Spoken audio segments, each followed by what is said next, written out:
Welcome to Building Teams with Teams & Co., where we explore how leaders can empower their teams, achieve ambitious strategies, and deliver an exceptional customer experience. Views expressed by guests are their own and may not reflect the views of Teams & Co. Mention of particular products or services and participation of a guest does not imply an endorsement by Teams & Co. The information provided is for educational and entertainment purposes and should not be taken as professional advice.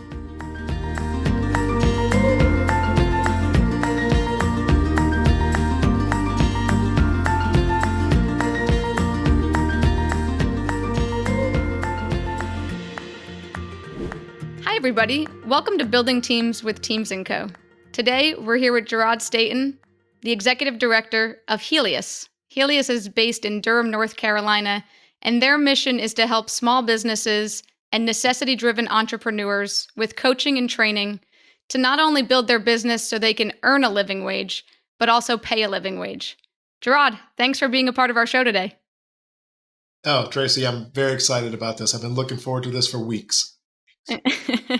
Well, we are very excited to have you. I've been interviewing leaders from across the country, and Geraud and I have gone. I won't say way back, but I've been in North Carolina here for a little while, and have had the pleasure of meeting Geraud through various volunteer opportunities, and actually serve as a volunteer mentor for Helius. So we've gotten to know each other well. And I just love the mission of Helius. And so maybe you could just kind of start off by telling us a little bit about your experience, but also, how Helius got started and what you all aim to achieve each day. Yeah, absolutely. We got started about 5 years ago officially. We probably were running about a year before that when I was at North Carolina Central University in their business school. And it started because of a number of things. So sort of to go way back, when I was a child, it started because of a couple of things that all happened really close together outside of when I was a kid. So when I was a kid, I started as an entrepreneur because I needed to. And that tends to be the group of people that we help the most. My school got rezoned and I ended up going to a much better school than I normally would have. And one that we couldn't really afford very well. So to fit in, I started selling candy to students and actually ended up buying a car with some of that money when I actually turned 16. I used it for clothes and just sort of to fit in a little bit. And that would have probably been the end of it. I know people have heard me tell the story a number of times. The only way that worked is because when I would inevitably get into trouble, my vice principal, when I was in middle school, would say, "Yeah, you got to charge these rich kids more." And I of course wouldn't do it. I was selling blow pops that I would buy for 10 cents. I was selling them for a quarter and thinking people were insane to pay a quarter for something they could just go to the store and get. But he kept telling me to raise my prices, and I did.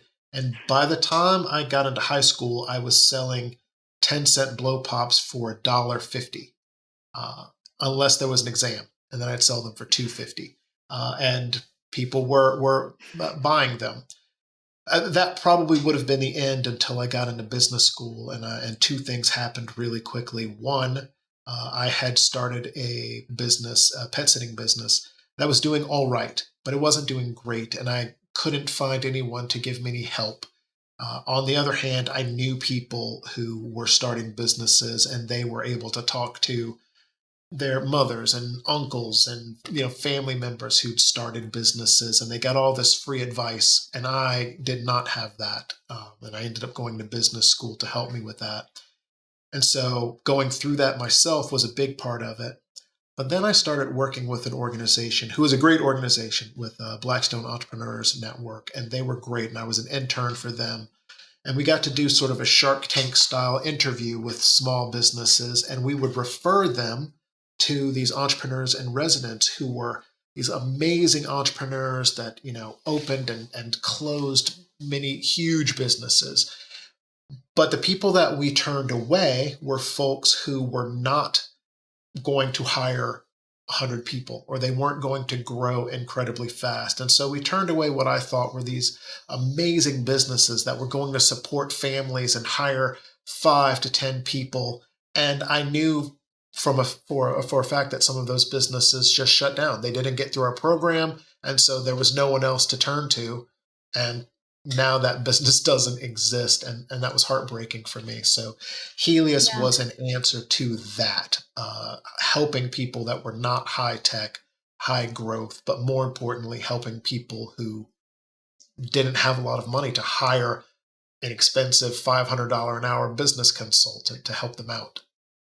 No, it makes sense. And I think kind of being familiar with the program, your story resonates with me because I have come from a family of entrepreneurs who were also kind of would fall under that necessity driven, right? I grew up in a small town in Long Island, and a lot of my, extended family had, very small mom and pop type businesses that, drove the growth of our community, right? They were the local deli, or they were a landscaping business, or, you name it. There was all these, small businesses within our community that drove not only the subsistence and living for families, but really were the fabric of our community. And as I've gone through business school and now have my own consulting business, you start to be more familiar with the kind of what I call the unicorn, startups. You hear those big startups, the tech companies that are growing quickly and scaling quickly. And, it's really amazing to see an organization like Helius supporting smaller businesses and those necessity-driven entrepreneurs to have the resources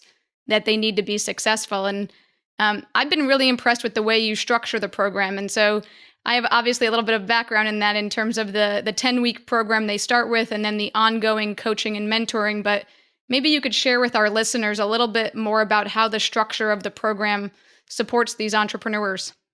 Great. No, I'd love to. We've done some altering over the 5 years, and we've settled on the way the program works based a lot on Montessori training. And so we do a flipped classroom style.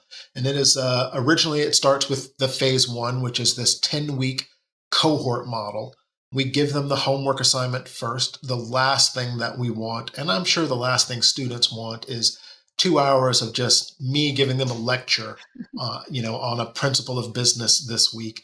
So instead, we've put together a number of videos and handouts, and they start doing their homework the week before. And then when we come into class, now it's just a discussion. So we talk about the things where they had trouble. We give them opportunities to brag about things that they are doing well. And probably the most important part of the whole cohort model is that they really learn from each other way more than they learn from me. Every problem someone has come up with, someone else in the class has, gone around and figured a way out of it. And so it's been incredible to see that sort of thing happen. So that's the 10-week model, where we try to cram 2 years of business school into that 10 weeks. And really, joking aside, what we're trying to do is give them the parts that they need. And then we will spend the next year giving them the extra parts. And so phase 2, and this is one of the parts where you're a part of, for phase 2, we hook up all of our participants once they graduate with a coach, at least one coach from the community. And that coach is there to help them, one, connect with all of the other coaches. No one should be working alone in this. But their real primary purpose is to be the catalyst to help remove whatever obstacles the entrepreneur has. So, we can help them with the general business stuff in that 10 weeks, but eventually they need some specialized help. And not all of it is incredibly technical, but some of it is. And so, and the reason we do that is there have been a number of studies that have shown that people need help outside of the original thing. I call it the HGTV syndrome, and I was a victim of this, where you learn this amazing lesson, and in my case, it was taking out half of a wall to put a bar in between the kitchen and the living room, and that's great as long as you follow the instructions and nothing goes wrong. Unfortunately, something went wrong for me, and that was that I found that we had, instead of coming from the ground, we had wires that were coming from the ceiling. Oh, I didn't know what to do about that. That turned out to be and I ended up having to spend a couple $1,000s getting things rerouted and fixed, and that was not what I was considering. business people go through this a lot. I think if we go through a business training program, we get motivated, we can do it, we get our business plan together and we start operating. Something goes wrong and there is no one there to help. And so our program is meant to be there for the next year when anything we taught you, anything you picked up goes wrong. We try to hook you up with mentors from the community outside of our coaches, because that's just as important. We don't need to be your only help. We don't want to be your only help. We will try to facilitate as much help as you need. And our goal is for, at the end of that year, get you earning and paying a fair living wage. No, that's awesome, and it really resonates with me to hear your story around kind of the cohort model, right? Any one of us have been to business school, know that that's a major part of your learning, right? You get to learn from your peers, but you also get that network where to this day, I'm probably 9 or 10 years out of my MBA at this point, and I still call my friends and say, hey, have you ever encountered something like this or like that? And it's nice to have those folks within your community that you can depend on. And I'm really impressed with the way that Helius builds that immediate community for them, but also the ongoing community. How do you hear your participants and the small businesses speak about that community and speak about how it helps them, kind of navigate starting your own business, which obviously is a tumultuous and exciting process. But to your point, there's things that, every day is a new day. Oh yeah. Yeah. It's incredibly stressful. I wouldn't give it up for anything, but it is not, let's not pretend that it is an easy thing. And yeah, we won't do that. Everyone loves it. No. It is incredibly difficult. But our small businesses really love not just being entrepreneurs, but I think the cohort and the people that they meet out in the community make it a lot easier and more palatable. And I think for a couple of reasons, and probably way more than I know. But I think one, most of our coaches are not, look, Elon Musk is not one of our coaches, right? And so I think that the people who come in and work with our small businesses come from a place where they understand our small businesses and can also be a source of motivation, right? So they get to see people who started a business from the ground up without $1 million of seed money, and to see how successful that business is. So that by itself is incredibly motivating. I think it also is, it moves people from where their comfort zone is. So we have some entrepreneurs who do great work, but they do great work in their neighborhood, and they don't know people outside of their neighborhood. And so getting access to a coach or working with other businesses or mentors, it actually gets them more exposure than they would have had before and increases their comfort level with that exposure. I know for a long time, I'm also an oil painter, and I only sold to my friends. And now I get that most of my friends can't afford my artwork. I can't afford my artwork, and that is okay. In fact, that is how, if you're trying to make money, how it should be probably, right? So you're not trying to sell to your peers. You're hopefully getting out and reaching a much bigger market. And our clients are able to do that now because of the exposure they get from their coaches. Yeah, it strikes me. I think you do a few things really well, and we'll talk a little bit about how you build the Helius team, because obviously not so secretly here at Teams & Co. We always love to hear about how people lead and develop their teams within their organizations. But one of the things that I think is also important is how you help these entrepreneurs and small businesses build their teams. And there's a lot of focus in terms of identifying the customer, defining value for the customer. These are things that we as Teams & Co. speak about with our clients all the time. They're those central pillars of any successful business, whether you're a small business, a medium business, a multinational corporation. You need to know who your customers are. You need to find out what's valuable to them. And you need to deliver that with a certain amount of excellence that they say, yes, I feel like this was worth it, and I'm going to come back to repurchase another item. And I think that's really valuable for the mentors, but to provide, and also for the small businesses to start to have the resources to help define and work through that in an iterative process. So it's not just a one-time workshop, but a longer term process with you and your team and all of the mentors in the community to say, hey, should I change it a little bit here or update it a little bit there? And it seems like that longevity really provides a nice runway for these businesses to Yeah. go through a few options. Yeah, no, that's absolutely right. It's intentionally long-term, high touch. We want everyone to be a family, and I know that sounds sort of hokey sometimes, but that is the thing that I really saw that was different between the privileged and the not privileged, right? It's not just access to capital. That's great, but really what it is, it's access to information and it is through family members and close people that most privileged businesses get, their access and marketing and getting in.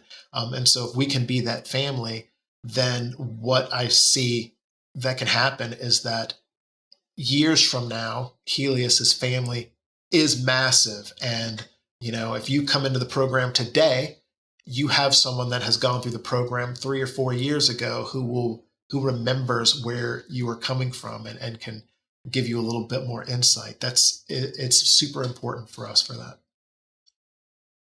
That's awesome. And I think that you also, and I know that we've been kind of focused on the small businesses and we'll return to them, but you also have some other programs at Helius in terms of supporting, strategic planning and other services for nonprofits and those sorts of things. Maybe you could just tell our audience a little bit about the other types of support within the community and within your, kind of this family that you're building. The true scope of it is pretty big. So I think they'd be interested to hear more about it.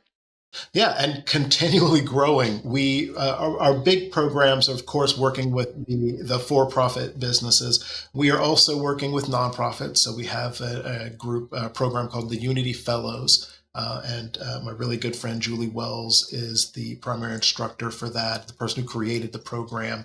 I was really pleased to be able to bring it under Helius, and that does a lot of the same work that our general program does, our launch program does, as we call it, but specifically for nonprofits. So helping nonprofit leaders, helping them navigate, making sure that they should be a nonprofit, things like that. And that's really important for us too. I think and then of course we have access to various services. So we have been working to make sure that our clients have affordable legal help when they need it, and accounting and marketing services, things like that. We're walking this really fine line between finding affordable legal, for example, and perpetuating this idea that our small businesses are needing charity. They need a leg up, but we don't want to find this company is just going to do free legal for you for the next 5 years. Our goal is to make the small business partners that we have actually be self-sustainable. And that means paying for services sometimes, but it also means paying for accessible services, not having to pay exorbitant fees for someone who will do just a little bit of work for them.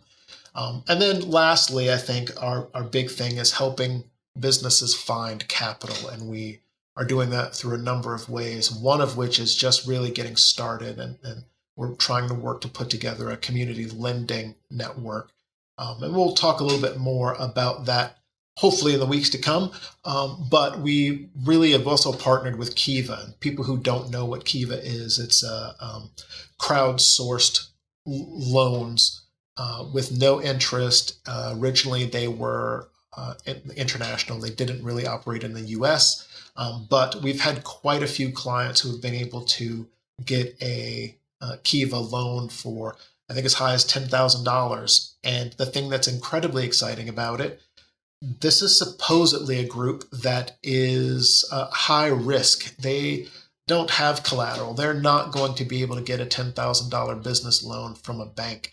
And yet they pay back these loans. And I believe Kiva has a 99% repayment rate. And so we're really finding that betting on our community of entrepreneurs is absolutely worth it. So those are some of the additional services that we are providing, and we're looking to expand. One of the things that we realized with Helius is that our goal is to get business owners to a fair living wage, and that's great.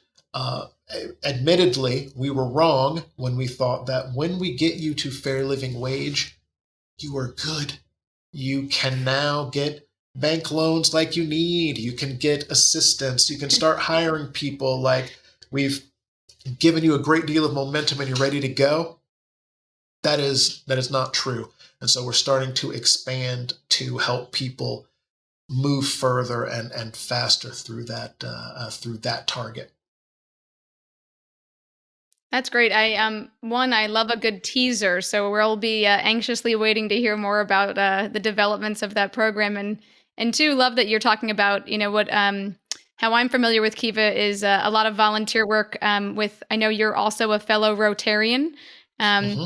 I've volunteered with Rotary on a lot of different microcredit kind of initiatives, and microcredit is, and while I think sometimes it's underestimated in terms of the size of the loan, it can really be a transformational step for a lot of smaller businesses as they're getting off the ground. And to your point, the repayment rates tend to be, quite impressive in terms of, obviously you want to make sure that you're working with a reliable organization, but it's a great way that I've seen kind of economic and community development around the world be spurred on. So really looking forward to hearing more about those developments. Yeah.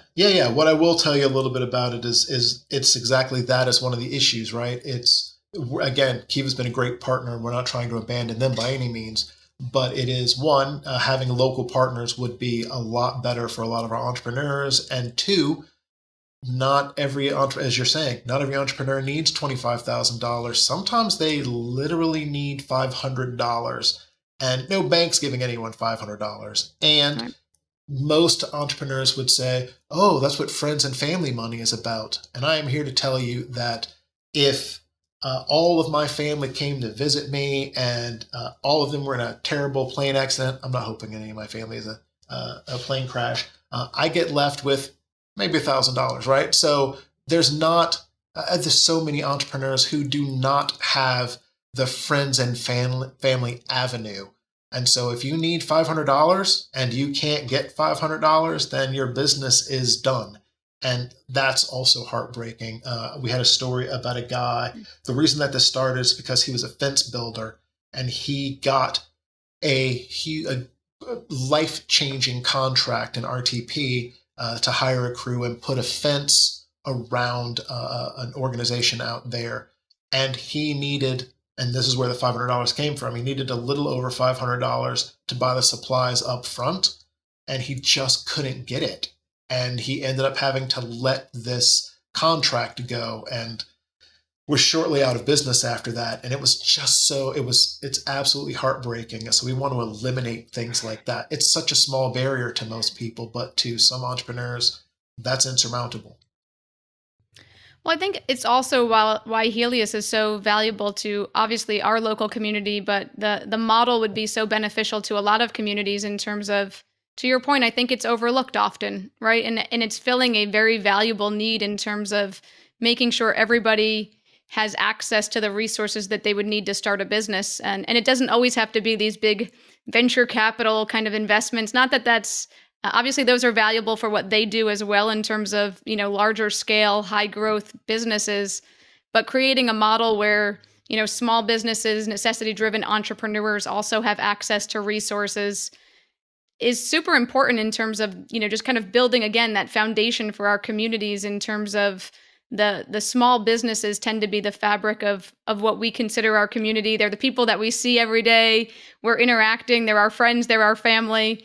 And to your point, we might not be able to always loan each other all of the money that we would need for these endeavors, but we do want to see them be successful. And so I think Helius is a great organization that helps small businesses take that next step. So awesome. Thank you. One of the things I wanted to chat with you, because I think Helius does this well, and I'm saying this from not an internal, but obviously an external perspective. It seems like you have very good focus and a strong focus on your internal teams and on your mentors. So when I'm thinking about your team, I'm thinking about it in the broader stakeholders as well.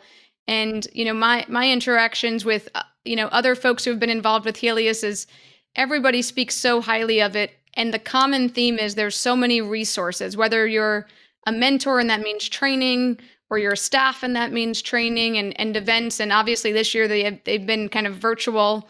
But there is that sense that we're all connected, and there's a lot of resources for not only the businesses to be successful, but also your broader team. So maybe you could just share with our listeners a little bit about how you invest in your team and what you find important in terms of being able to empower them to then help these businesses grow. Yeah, that's a great question, and one that I've actually fought for from the beginning. It's sort of a cliche, but it is a true one. You want to surround yourself by people that are smarter than you. If you're the smartest person in the room, making a terrible mistake, and I am not. I've got great staff. I bring in amazing coaches. My board of directors is absolutely amazing. Even if they're not listening, right? I brag about them a lot. And so for me, I think it's really important. The other thing that I learned a long time ago that is easier said than done is that any leader's job is to make the people that work for them, to make their job easier. And so it is my role to figure out what all of the coaches need and make sure that they can do that. Like, that's what my whole job is. And sometimes, we get in the weeds. Helius is, as great as we're doing, we're still a small organization, and our growth has been almost to the point of explosive just in the last few years, of course. And so before that, it was very much a one-person operation. I had a board of directors, and they were great, and they helped our growth tremendously. The coaches were just a few of them, but I made sure I brought in really good coaches who cared about the people that they were serving more than they cared about the work itself. It is great to bring in a coach that loves coaching, but I would prefer to bring in a coach that cares about the group of people that they are coaching. And I've been really fortunate to be able to do that. I get to be selective. And I think one of the things that has helped with that is having been an entrepreneur before, and having been an entrepreneur with a business that eventually was able to support itself. So sort of a quick story. I started a pet sitting company, and I remember the first time I got to tell a client no. When you're small, you do anything that you can. Oh, they'll pay you, you'll do it. I had a client who I thought was treating their pets unfairly. And so they were going on a long vacation and had all these rules for what they wanted for their cats. And it just seemed inhumane to me. And I was able to say, yeah, we're not going to be a part of this. We're not doing this. And I felt great about it. And so now we can bring in people, and better yet, not bring in people that don't fit with our goals and our values, and who seem like they're not going to be able to help. We had gotten a few complaints about a couple of coaches when we first started, and we don't work with those coaches. We listen to the why, and it's small things. So it wasn't like, oh, this coach is so abusive, or, nothing like that. But our clientele are generally not people who have boats, right? So if you start talking about your lake house in the middle of meetings, and that's not appropriate for our clientele. We're not here to listen to you brag about how well your business did. You're supposed to be helping them with their business. And so we've just made sure that all of the people that are involved with the organization believe in the mission, believe in the values that we have, and are good at what they do. And so we've been really fortunate to find those people. Yeah, that's awesome. I actually smiled when you said that your board and all of the kind of folks that are involved with the organization are all really tremendous, because I will randomly meet somebody and then through conversation realize that they're involved with Helius, or I'll see a post on their LinkedIn saying they're, a board member of Helius. And it always strikes me, I'm like, that person is really good at what they do and they're really impressive. And so it feels like you all have done a very good job of surrounding yourself with experts in their field, but also people who are very mission driven. And so that, I think that is a really great way to sort of show that you have this shared purpose. And we often talk about having a shared purpose is what's valuable for the team, to be able to achieve its goals and its mission. But even greater than that, I think, is what you were getting to in the second part, which is being client focused. I've been really impressed with the, constant orientation towards the clients and what's important for the clients. And maybe you can speak a little bit about how you create that customer centric or client centric focus within the organization, because I think you do it really well. And a lot of organizations, whether they're nonprofits or companies, can really benefit by putting their customers first and making sure whether it's a product or a service is valuable for their customers. And so I would love to hear how you and your team, reinforce that always with all the different stakeholders that are involved with Helius. Yeah, it's easy on one hand and not on the other. It's not an answer at all. It's a terrible answer. Really, the thing is all about listening. And so the good side of having been such a small organization is that I was putting the regulations in place and I was doing the coaching and I was also doing the training part of the program. And so I was constantly in front of the clients and hearing things that were working and not working. And that was really important to me. And so I think one of the reasons that we hopefully haven't strayed at all from the things that the clients find are important is because we listen to them. We send out a yearly survey to all of our clients. We when they start the class, so we started a cohort actually today, they got a survey asking about where their business is and what they're looking forward to in the program. Once their 10 weeks is done, they get another survey about where they are in business and what we can do better in the 10-week class. And then after their year is done, they get another survey checking to see how they are in their business, how confident they are, and also what can we do better or what should we be sure not to stop doing, over the last year. So that's one of the ways that we continually listen to the participants in the program. The other part is that we have clients who are coaches. Many of our coaches were clients at one point, and that's really exciting. But we also have previous clients on our board of directors. And so they're there to be able to tell us, that would not have been helpful for me when I went through the program, or to say this is something that would have been really good if this had happened. And we listen. They are not junior board members. They're not. They don't have any special title. They're full-on board members. They make the decisions. They vote on everything. And we always said that was important. And so we will always have board members who were clients. One of these days, it'd be cool to have them all have been clients, but we'll see how that goes. Well, I think it'd be really fantastic. And you might do this, and then if you do, then you can tell me. But to kind of have a kind of reunion of sorts. Obviously, right now it's limited capabilities to get together in person, but the breadth of companies and impressive organizations that are part of Helius it's just, I guess impressive is the right word to use. There's so many different types of businesses that these entrepreneurs are starting. And, there's so many of them that are so successful and really growing year over year. And I think if you can kind of share maybe some, I know you try to kind of respect everybody's privacy in terms of their individual businesses, but maybe you could share some of the kind of aggregate results of the Helius program and some of the success stories in terms of the businesses that are growing through this Helius program. Yeah, absolutely. There's a few businesses that we can talk about, but I think one of the things that we're most proud of, and we have to double check our numbers, including from the last couple of cohorts, but right now Helius believes in a fail fast, fail often sort of thing. And so we want to get people off of a failing business as quickly as we can.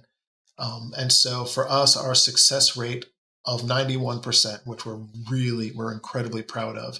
And that's made up of two numbers. 64% of all of our clients who start the first day of that 1 year fellowship finish the year earning and paying a fair living wage. And that is incredibly exciting.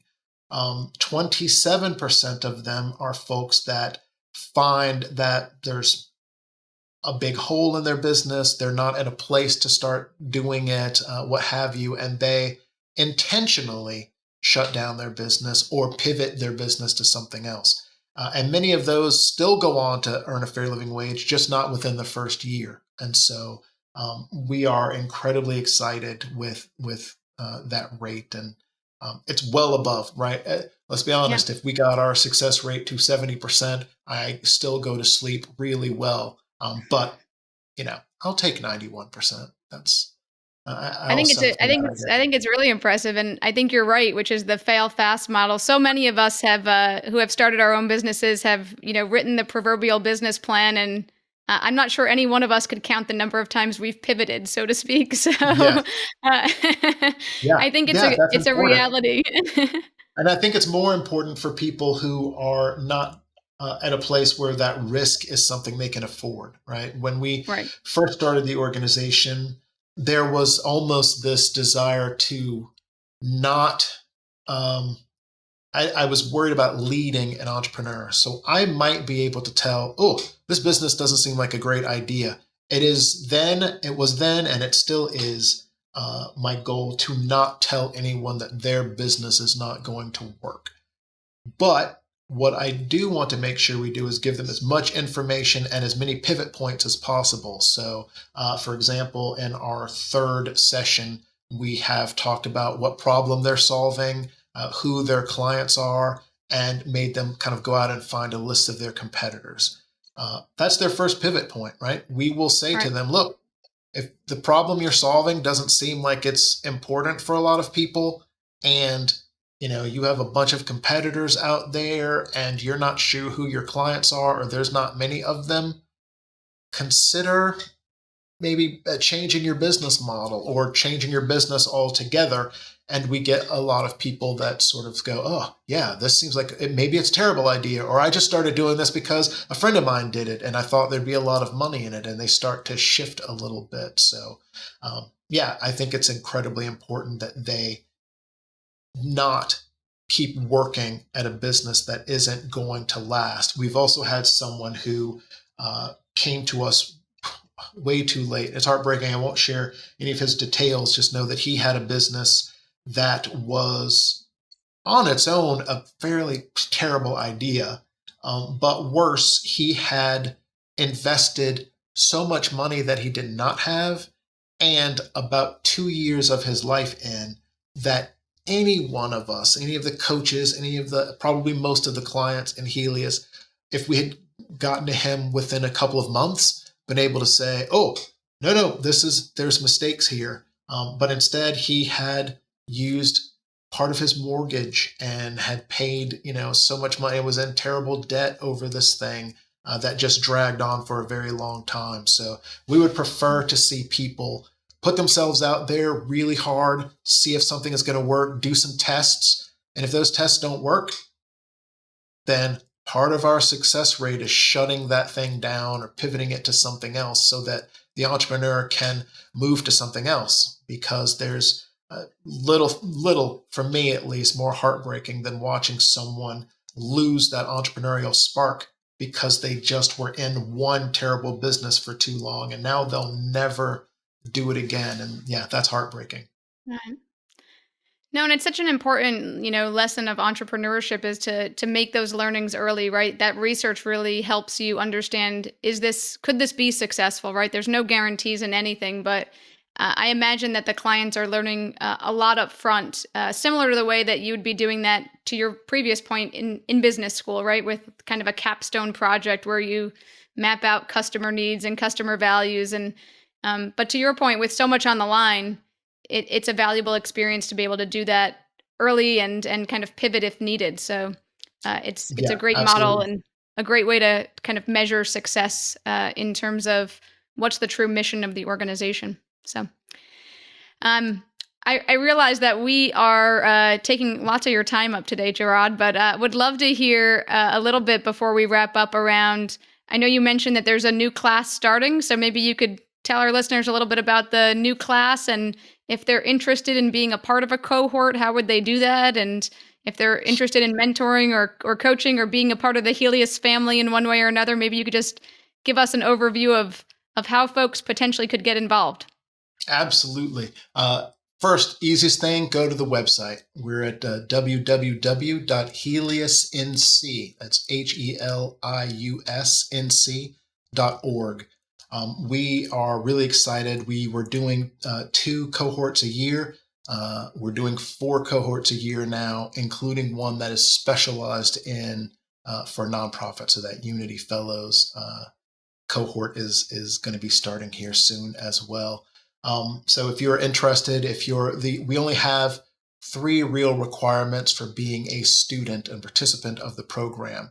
One, we are looking for folks that have an existing business, but it does not have to be registered. You just have to be doing the work. We recognize that not everyone is an LLC yet. No one's an S Corp, right? We don't care about that. If you are a baker and you have sold a couple of cakes, you qualify. Again, that business doesn't have to be legal, but point 2, it has to be legalizable. So if you sell something and can't tell me where it comes from, I can't help you. And then 3, you do have to be working in that business at least a little bit. And one of the reasons for that is because we have found that, one of our mentors said it would be like going to a class and learning how to put a car together by hand, but not actually doing it. When you get around to doing it, you're not going to remember any of those lessons. And so we found that we can work someone through all of the steps in their business while they're doing it is much better. We do have a program for folks that we will be doing once and maybe twice a year that is based on the Ice House training program that is for ideation. So people who want to start a business but aren't quite sure what to do, we will help them as well. It's just a separate class. If you want to become a mentor or a coach, go to the website.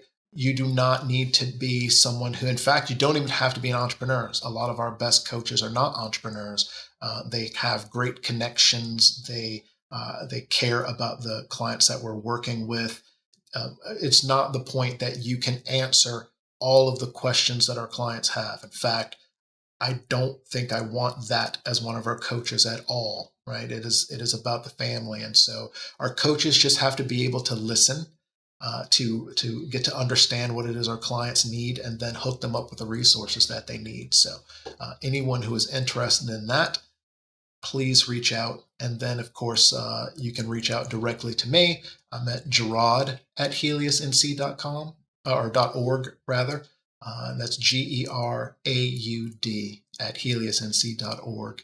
If you're interested in learning more about the program or wanting to do some coaching or talk a little bit about the lending network that we'll have coming out. Awesome. And we will put all of those links in our show notes as well, Geraud, so that way it's easy for folks to access those on an ongoing basis. So if you've been trying to take notes on what all of the email addresses and websites are, rest assured you can visit the show notes of this episode and look those all up. We can't thank you enough for joining us today. This has been really fun for me, just personally getting a chance to chat and connect. But also, I think as we celebrate small businesses and as we, Teams & Co., our mission is to help organizations grow. And it's always wonderful to connect with like-minded organizations that are out there trying to support businesses, help entrepreneurs get to the next step, and hear how that's going, all around the state and all around the country. So thank you for joining us. Oh no, this has been great. I'm looking forward to when we can sit in person again. It's coming. It's coming slower than I would like, but it's coming. Me too. We'll definitely keep our fingers crossed for that. So Awesome. For everybody who's listening, appreciate you joining us today and look forward to seeing you for our next episode.